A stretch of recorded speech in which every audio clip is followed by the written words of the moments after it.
วันที่ 13 กรกฎาคม 2026 เมืองซ้ำคิไซแขวงอัตตปือและเมืองละมามแขวงเซกองได้ร่วมกันปล่อยป่าลงใส่แรงนำธรรมศาสตร์เซน้ำน้อยทาวัดป่าย่างสอนศักดิ์สิทธิ์บ้านใหญ่เมืองซ้ำคิไซให้เขตความในพิธีมีทานสุวรรณศรีแก้ววิเศษคณะประจำภาคแขวงประธานกวดก้าภาคหัวหน้าองค์การกวดก้ารัฐและตันการสำรวจบังหลวงขันแขวงมีบรรฐานการนำของแขวงการนำของทั้งสองเมืองพร้อมด้วยพนักงานรัฐกรอำนาจการปกครองบ้านเข้าร่วม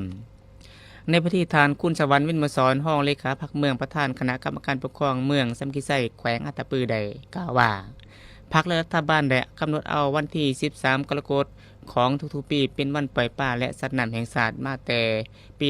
1997 ซึ่งปีนี้ครบรอบสกอปี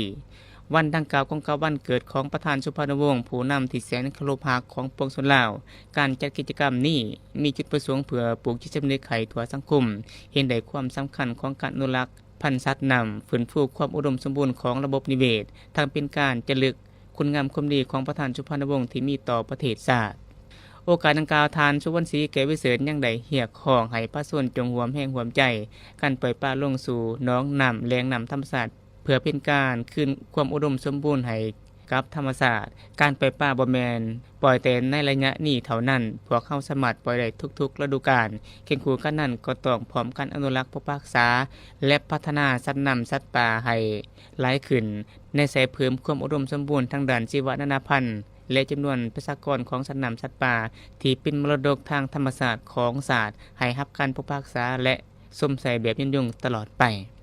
ลูกปลาที่นำมาปล่อยในครั้งนี้มีจำนวน 300,000 โตวมีปลาเก็ดแหลบปลาปากปลากินหญ้าและปลาพื้นเมืองต่างๆทั้งนี้ก็เพื่อเป็นการสร้างกระบวนการในวันอนุรักษ์สัตว์น้ำสัตว์ป่าและวันปล่อยป่าแห่งชาติ 13 กรกฎาคมและเพื่อเป็นการปลูกจิตสำนึกให้แก่ลูกหลานผู้เกิดใหม่ในรุ่นให้มีสิทธิรักษาและห่วงแหนสัตว์น้ำสัตว์ป่าเป็นการปลูกระดมทั่วปวงชนเข้าร่วมในการคุ้มครองปกปักษา